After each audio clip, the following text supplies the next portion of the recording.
Assalamualaikum warahmatullahi wabarakatuh. Waalaikumsalam warahmatullahi wabarakatuh. Oke guys, ini kebetulan kita sedang bersih-bersih di ladang sawit dan ketemu dengan Pak Arianto nih, Mandor Pemupukan PT AWB. Mandor Pemupukan PT AWB, dan kebetulan beliau ini banyak ilmu tentang sawit yang mungkin bisa menjadi motivasi untuk masyarakat ataupun kawan-kawan yang ingin bertanam sawit. Berapa sih sebenarnya hasil sawit, ataupun gimana sih caranya ngelola sawit yang baik dan benar sehingga bisa menghasilkan buah yang bagus, sehingga bisa meningkatkan ekonomi ataupun pendapatan. Oke Mas, sebenarnya sawit ini untuk bisa produktif dari pertama nanam, taruhlah batang sawit atau bibit sawit itu berumur sekitar 1 tahunan lah. Kira-kira berapa sih mulai bisa produksi Mas? Ya, kalau untuk penanaman sawit, kalau dia bibitnya bagus, itu minimal serendahnya bisa dikutip hasilnya 3 tahun. 3 tahun ya. Ya, mulai 3 tahun itu buah udah bisa kita jual untuk tambah-tambah perekonomian kita lah. Dan selanjutnya untuk buah berikutnya kita tinggal bantu rawat-rawat. Tapi jangan lupa masukkan pupuk. Kalau kita untuk masyarakat itu dipastikan setahun 2 kali minimal per 6 bulan. Iya. Nah, dan kemudian kita bisa lihat apa permasalahan di pelepah sawit maupun di batang sawit. Itu ada penyakit-penyakit lainnya harus kita antisipasi secepatnya lah. Jangan dibiarkan. Kita nanam kan perlu hasil, bukan untuk tanam mau dibuang gitu aja, kan sangat merugikan untuk kita. Tanam benar sedikit tapi hasilnya memuaskan. Kalau ini Mas, kalau jarak antara satu batang dengan batang lain itu berapa sih kira-kira yang agak yang ideal lah? Ya kalau kita yang untuk di masyarakat kebanyakan itu penanaman 7,5 meter sampai 8 sampai 8 meter lah, itu tergantung tanahnya juga lah. Iya. Ya kalau untuk masyarakat dia kan hampir 9 meter itu Mas. Iya. Itu yang untuk perusahaan udah terhitung ukuran standar dia lah kan. Tapi kalau kita masyarakat kan perlu agak banyak, 1 hektar itu kan sebenarnya itu. Jadi maksimalnya dia itu 1 hektar kan 125 batang. 125 batang.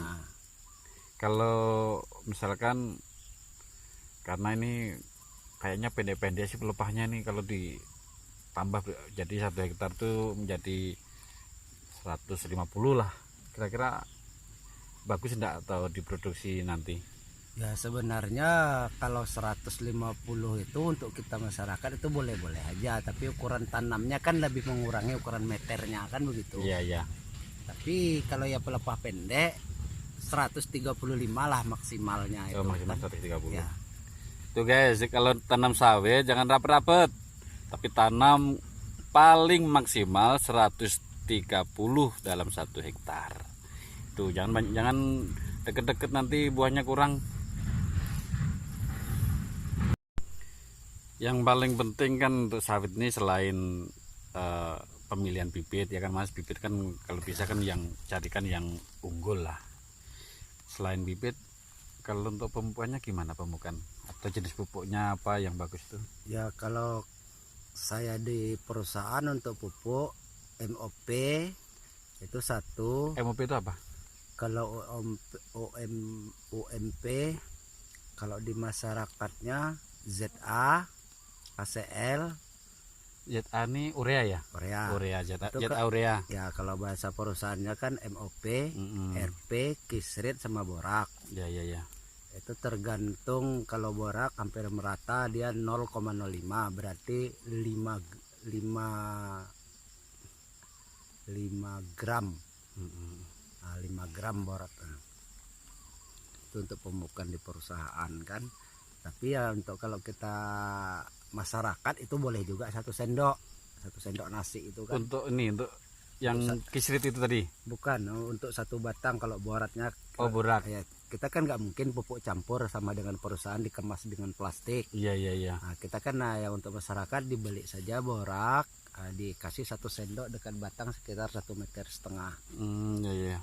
Ini kayak punya Mas ini udah pas kali ini 1,5 meter ini. Jadi pemupukan tuh bukan di batangnya guys, tapi kasih jarak. Kalau yang nggak besar kayak gini nih, kasih jarak agak 1,5. Apa istilahnya, kenapa harus 1,5 tuh Mas? Ya jadi kalau dia dipupuk dekat batangnya, itu batang kan pupuk urat yang besar itu tidak ada fungsinya. Dia makannya kan pupuknya jauh, itu urat-urat yang disebut tudung akar itulah yang menyerap ke atas, membawa makanannya itu ke atas. Ya minimal kalau ada rumpukan di dalam rumpukan, sebab dia berteduhnya di tempat yang dingin, itu yang tudung akar itu kan. Iya. Nah, jadi kalau bisa, kalau borak itu pupuk yang udah sawit yang udah mulai mau dipanen agak 3,5 tahun ataupun melebihi, itu boleh lah kayak 1,5 meter. Tapi kalau ada rumpukannya lebih bagus dirumpukan kan itu. Kalau ini untuk sawit tuh kan apa ya, katanya kan dia perlu tempat yang sejuk, tapi kok harus dirawat atau istilahnya dibabat-babat, disemprot tuh biar ngapa sih? Nah, jadi kalau yang masalah dibabat itu makanya kita bersihkan. Jadi kalau kita memupuk kan tuh tidak mungkin yang lain itu ikut makan juga. Kita fokus kita kan untuk memupuk sawit, makanya itu perlu dibersihkan. Bawah contoh di piringan, kalau bahasa orang di Medan kan di piringan, dibabat itu. Iya. Jadi kalau rumputnya, anak kayunya banyak di bawah tuh kongsi makan batang sawitnya dengan pupuk itu tadi. Iya. Nah itu guys, makanya harus dibersihin, jangan kayak ini terlalu lama nih. Jadi maksud Pak Arianto ini, kalau dibersihkan tidak ada rumput, maka pupuk itu penuh atau 100% nanti terserap oleh batang sawit. Itu maksud beliau itu seperti itu, ya kan Mas? Ya betul itu. Nah jadi enggak dimakan sama taman rumput ataupun anak kayu yang lain. Jadi maksimal ke batang sawit. Sawitnya kita contohkan, nah kita makan nasi 1 piring, tapi di situ anjing, di situ kucing, kita bagi 3 tuh kita enggak kenyang. Nah, begitulah kita seumpama untuk mencontohkannya kan. Betul. Ini memang perlu sekali untuk kita belajar menanam sawit yang baik dan benar, maka nanti bisa menghasilkan produksi yang lebih baik, produksi yang lebih banyak, sehingga ekonomi masyarakat khususnya kita yang punya kebun itu bisa menjadi lebih baik. Kemudian ini kan sekarang kan banyak ini namanya perusahaan-perusahaan yang tanam sawit. Sebenarnya kenapa sih mereka tuh kok pilih tanam sawit? Kan sekarang ini banyak nih tanaman-tanaman, ada yang nggak sedang viral ini kan nanam porang kan sekilo pinang. Kalau porang itu kan 8.000 sekilo katanya.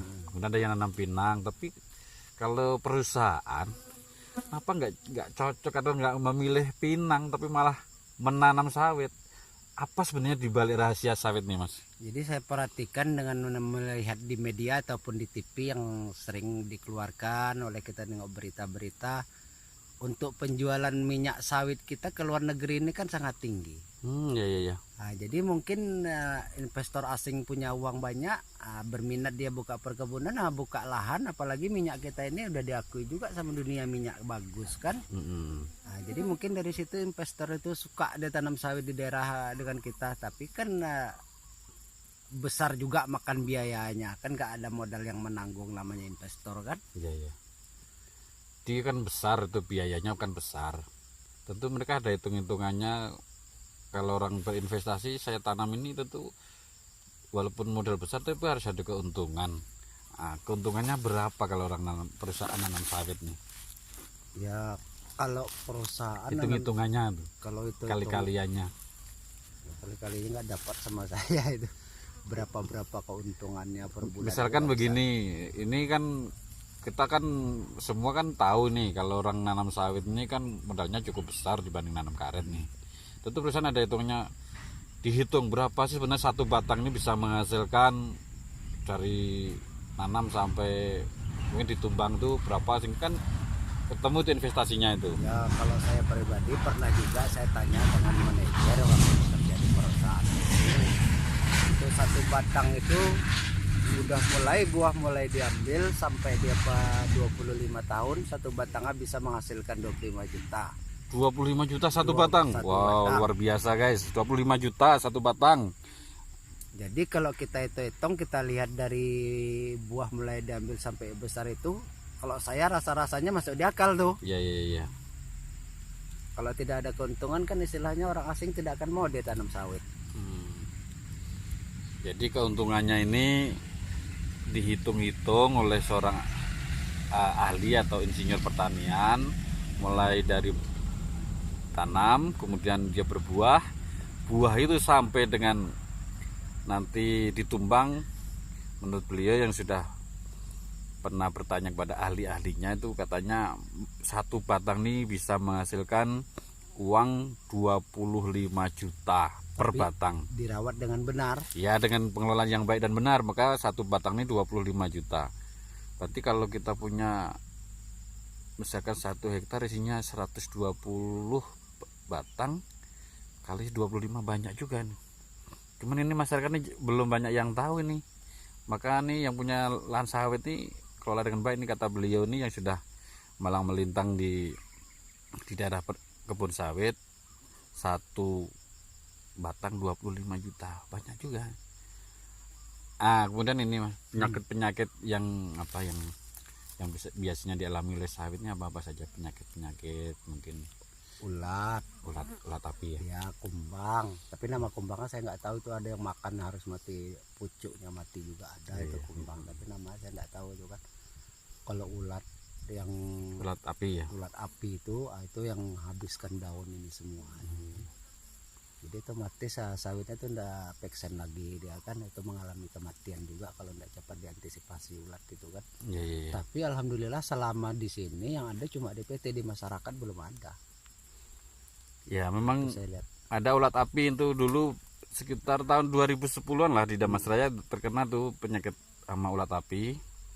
Saya ingat waktu itu memang ada teknik untuk mengantisipasi itu hama ulat api ini.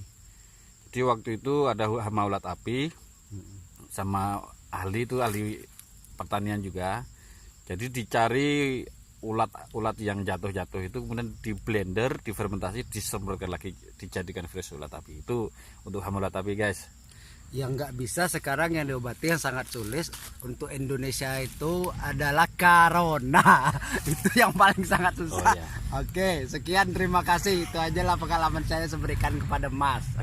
Oke guys, terima kasih. Itu kita berbagi pengalaman tentang bagaimana mengelola sawit dengan baik yang benar, dan mudah-mudahan dengan pengelolaan yang baik maka bisa menghasilkan ekonomi yang lebih baik, khususnya untuk kita warga di Damasraya.